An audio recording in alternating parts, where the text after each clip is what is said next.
সচরাচর শাশুড়ি পুত্রবধূর এমন মধুর সম্পর্ক খুব কমই দেখা যায়। 10 বছরের মধ্যে কোনোদিনও শ্বশুরবাড়ির কারোর সাথে মনোমালিন্য হয়নি রাবেয়ার। সর্বদা ভালো ব্যবহার আর কাজকর্মে শ্বশুরবাড়ির সবার কাছে রাবেয়া হয়ে উঠেছেন একজন আদর্শ পুত্রবধূ। এমনকি 4 জানুয়ারি পাশে আছি মাদারীপুর নামের স্বেচ্ছাসেবী সংগঠন থেকেও সেরা পুত্রবধূর সম্মাননা পেয়েছেন রাবেয়া। প্রথমে আমার বিশ্বাস হয় না, অ্যাকচুয়ালি আমি স্ক্যাম মনে করছিলাম, কিন্তু পরবর্তীতে ভালো লাগছে।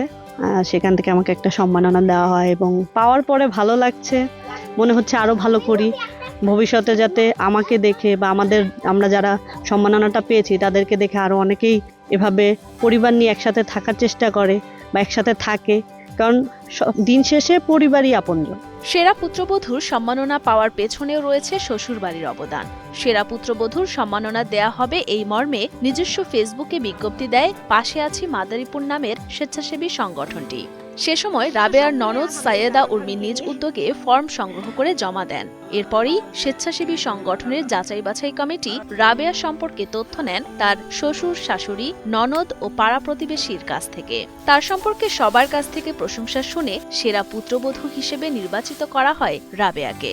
আমি যে অ্যাওয়ার্ডটা যে পেলাম সেরা পুত্রবধূর, আমি আসলে জানতাম না যে আমি এখানে যুক্ত হয়েছি কিভাবে। আমি পরে জানতে পেরেছি আমার ছোট ননদ যে ওর বন্ধুদের সাথে নিয়ে আমার নামটা ওইখানে অন্তর্ভুক্ত করে। তারপরে ওনারা আসে এখানে ইনকোয়ারি করে, তারপরে সিলেক্ট করার পরে ওনারা আমাকে জানায় যে আমি এরকম ওনাদের ওখান থেকে একটা সম্মাননা পাচ্ছি।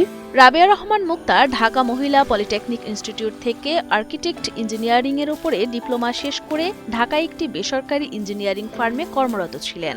চাকরিরত অবস্থায় মাদারীপুরের সদর উপজেলার মধ্যপেয়ারপুর গ্রামের সৈয়দ আলী মাস্টারের বড় ছেলে মাসুদুর রহমানের সাথে বিয়ে হয় তার। বিয়ের পর চাকরির সুবাদে স্বামীর সাথে ঢাকায় থাকতেন রাবেয়া।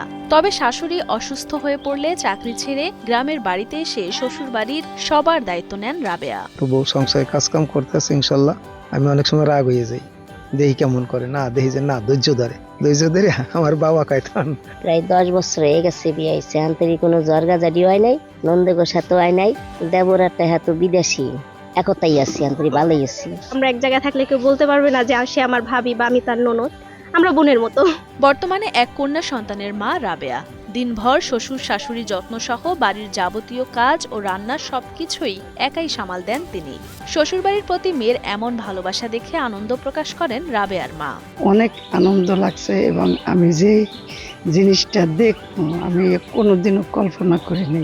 ঢাকা হয়েছে, ঢাকা রয়েছে, আর ঢাকায় লেখাপড়া করাইছি। মেয়েরা যে এই জায়গায় এত কাজ করতে পারবো আর এরকম যাবে এটা আমি কোনোদিনও ভাবতে পারি নাই। উল্লেখ্য, 4 জানুয়ারি শনিবার বেলা 11টায় পুত্রবধূ ও শ্বশুর শাশুড়ির ঐকান্তিক, অনবদ্য ও চিরায়ত সম্পর্কের বন্ধনে এই স্লোগানকে সামনে রেখে সেরা 12 জন পুত্রবধূর হাতে সম্মাননা তুলে দেয় পাশে আছি মাদারীপুর নামের স্বেচ্ছাসেবী সংগঠন। সে সময় রাবেয়া রহমান মুক্তাও গ্রহণ করেন সম্মাননা স্মারক।